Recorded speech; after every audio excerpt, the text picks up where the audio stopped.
Question number 4, Right Honourable Winston Peters.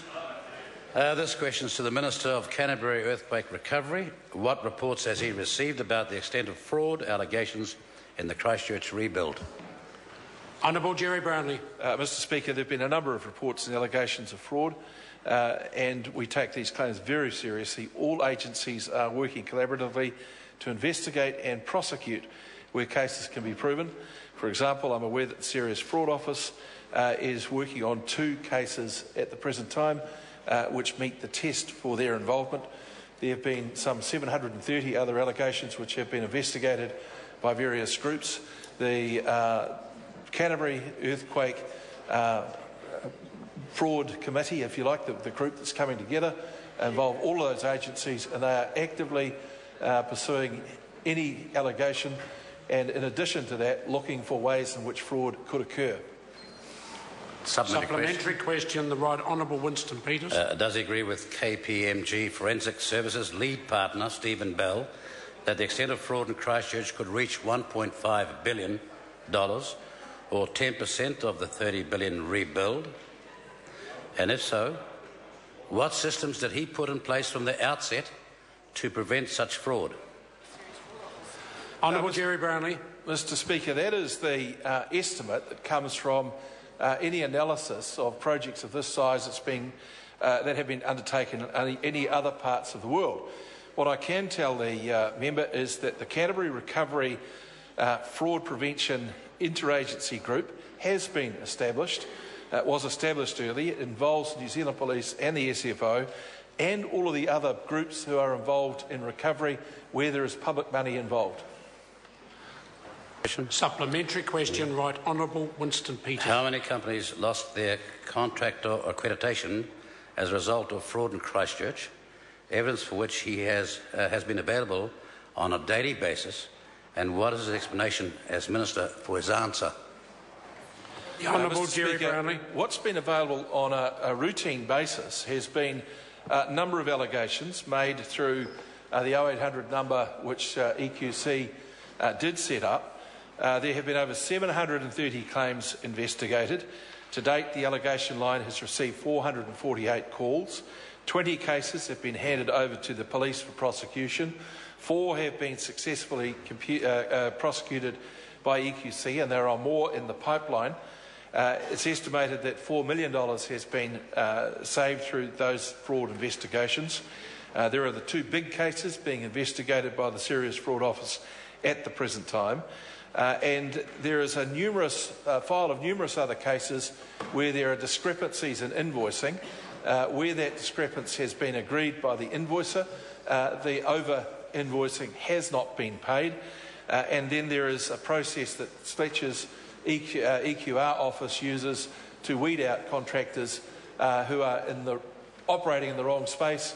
And there are currently 2 very big investigations going on in that regard at the present time.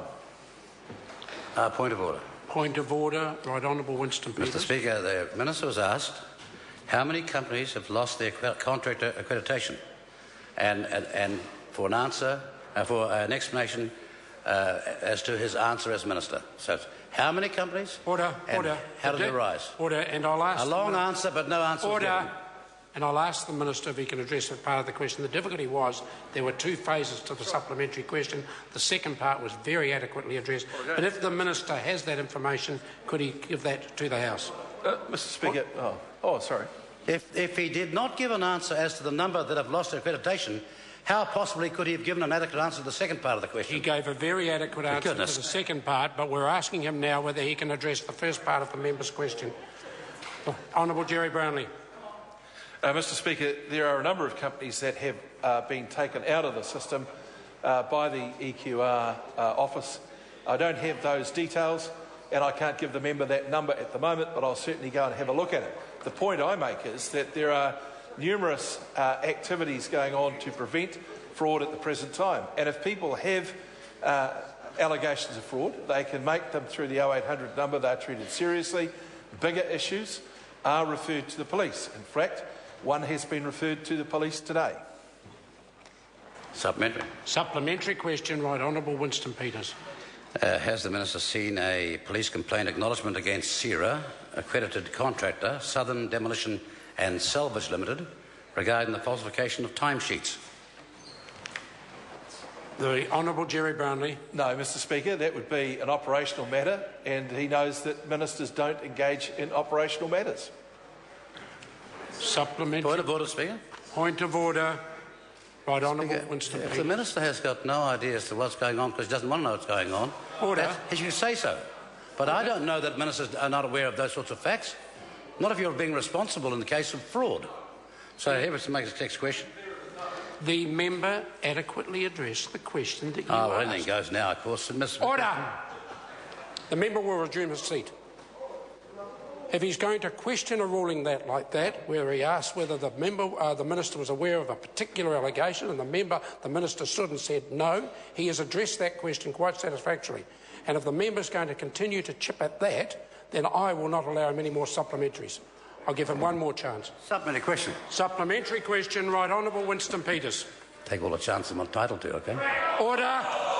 Order. The member will stand and withdraw and apologise for that remark. Speaker, with the point of order, Mr. Banks. Order. It's not an option. The member will stand and withdraw. Well, and apologise. I withdraw what I said to Mr. Banks. I didn't hear the interjection from Mr. Banks. I heard it from the member. I have asked him to withdraw. If he does, he can continue. I withdraw what I said to Mr. Banks. Then he can. The member can now continue with the supplementary. Thank you very much, Mr. Speaker. If companies such as Southern Demolition and Salvage Limited are found to have committed fraud, will they be removed from the list of accredited contractors on the SERA website? If not, why not? Honourable Jerry Brownlee. Yes. Order.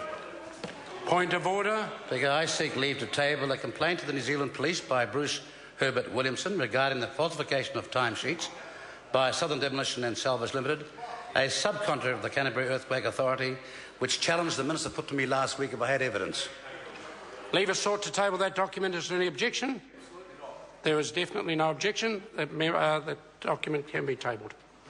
Question number 5, the Honourable Annette King.